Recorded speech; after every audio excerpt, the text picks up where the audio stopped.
Hi, I'm Brian.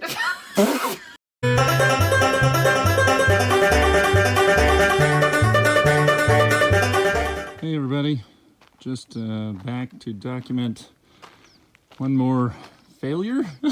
Unfortunately, there seems to be no shortage of them, but we learned from each one, so that's all right. Here we're looking at the shed. You may recall I posted a video on the shed, and I was really proud of the foundation I had built, and it's still all right, but there was a slight flaw, the result of which you can see hopefully here. See that puddle of water? It's not quite as bad as it was. There was actually a big puddle right there, as you can kind of see the stain, and you know the sides have gotten wet. So obviously after I built the shed, there wasn't rain for quite a while, so it was great. Until the first rain, a little bit of water got in, not a ton, but some water got in, and I thought, oh well, you know, it's a shed that we just pieced together, you know, and I just assumed it was coming through the roof or somewhere around the walls or something, because it's not completely sealed all over the place, right? I mean, you can even see the light there, right? It's not a fully enclosed shed. What I didn't think of is that it was possibly kind of the foundation, and that's what it turned out to be. After I looked a little closer and it rained again, we saw kind of how the water was coming in from the sides. Realized that, let me try and step around here. I don't know if you'll be able to tell. It's slight, but it's enough. I've actually, I think, fixed it since. But there was a big gap along the foundation, biggest in the middle. And basically what had happened here is, if you either have already seen the shed build video, or you can go back and check it out, I've got kind of these corner blocks, which I only did these on the corner that are kind of notched out like this. And then I chose locations. You can see the next one there where I just put cinder blocks, but I kind of spaced them out, right? Along this side, which I think is 12 feet long, I think I've got them every 1, 2, 3, that'd be 3 feet, I think. Yeah, so every 3 feet, and you can see by the screws, there are joists every 16 inches. So maybe that's 4 feet, I should say. I take that back, it's 4 feet. So there are joists 16 feet on center, 16 inches on center. And I put one of those cinder blocks every 3 joists, so every 4 feet, down and down to the other corner, of which there's another block like this, a deck block. And I did that kind of up through the middle as well, which this dimension is 10 feet. So I did a set of those cinder blocks up the center here under the floor, so every 3 joists. And then the same thing over here with the deck blocks and the cinder blocks. And I thought spacing that out, I thought that was plenty. You know, it's 2x6 lumber, but what I didn't account for is that could sag, and it clearly did, because on both sides of the shed, along this wall here, there was a pretty good sized gap between the bottom of the shed and the actual foundation.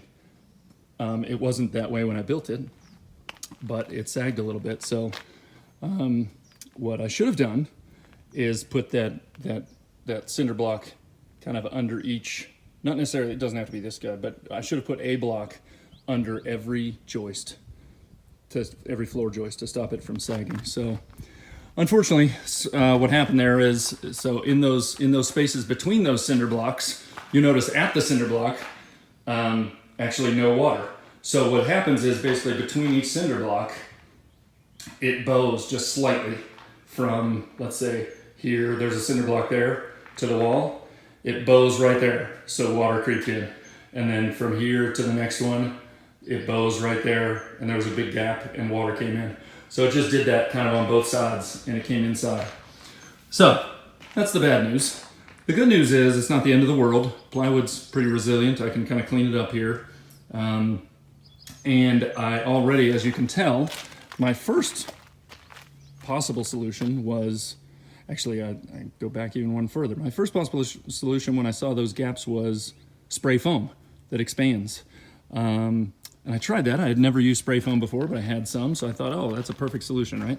So I sprayed into that gap, and I guess the gap just wasn't all that big. And I don't know if you've ever used spray foam before, but I mean, it was like very light. It came out like shaving cream, right? And just the slightest little breeze, it didn't go in where you wanted it to go. And then it blew up, right? It expanded, and it just basically blew away.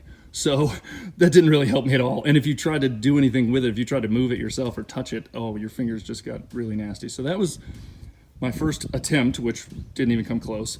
The second thing, and again, I just had it laying around, was some Flex Seal, kind of liquid rubber in a can, right? So that I think kind of would have worked, except it's not a foam, it doesn't expand, so it goes on as a liquid pretty wet. When it dries, it's rubber, of course, but when it goes on, it's pretty wet, so it's hard to make it thick, so it didn't really fill those gaps either.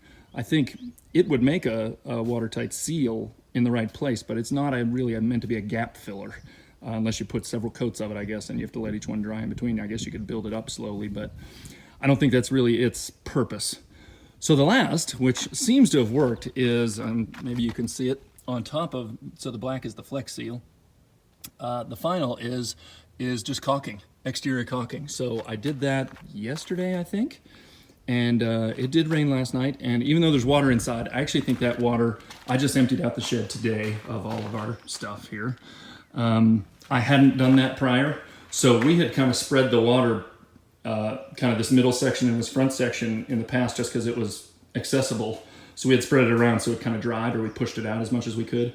But I hadn't done it in the back because there was more stuff back there, so I didn't do that. So I think this water is still left over from the previous rain before I sealed. So I think the seal actually worked, the caulking worked. So I think we've solved that problem, I hope. But I had to kind of move everything out, and I need to clean up in here. I need to get this to dry. And of course we're getting a lot of little critters in here, just crickets and things, nothing major. There was one mouse. He wasn't in here right now when I cleaned up, but so he must have gotten out. But I think I'm also gonna kind of treat a little bit for bugs just to keep the crickets down and stuff. So just wanted to tell you what had happened there. The foundation was not necessarily a bad idea, not necessarily a total failure, but you really have to support a lot.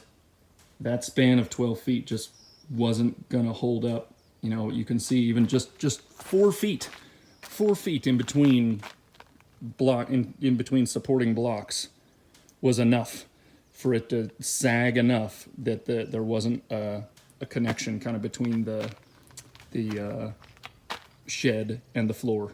Now, obviously looking back, just like everything else, look, in hindsight, that should have been pretty obvious. And to tell you the truth, there might have even, you know, I nailed down the shed inside, or screwed. I think it looks like it's screws to kind of pull those two together. But thinking back, there probably was a little gap there even when I put it in, and I just didn't think about the fact that water would get in there.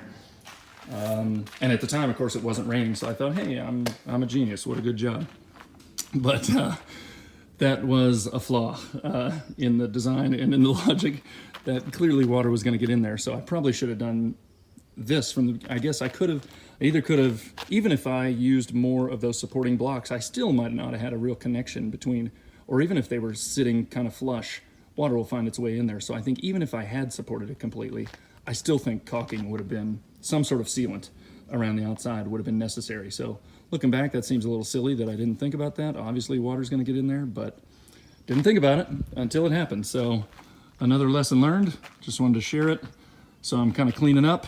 I'm going to dry up in there, clean up in there, do a little treatment for bugs, and then put everything back, and hopefully it'll keep our stuff dry. Now, luckily I was prepared for things to get a little bit wet in there. I didn't think it would be because of that. I thought it might come in the roof of this shed because it was not, you know, the shed's not meant to be perfect.